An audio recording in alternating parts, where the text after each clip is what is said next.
เส้นทางเพิ่นให้เฮาหยุดทักไว้ซ้ำนี้โชคดีเด้อล่ะเมื่อเจ้าตัดสินใจไอ้สิคิดแค่เป็นแค่ฝันร้ายที่มันผ่านมาแล้วให้ปานไป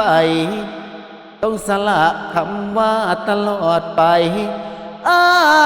ยยอม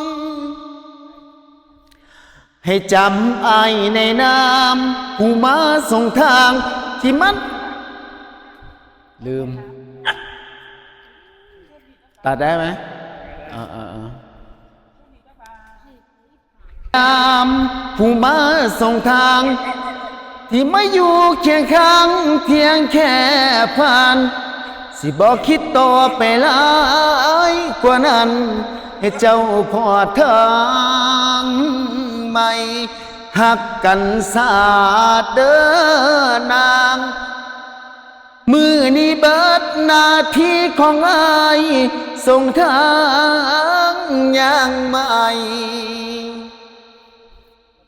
กับคนใหม่ที่บ่แม่นอาย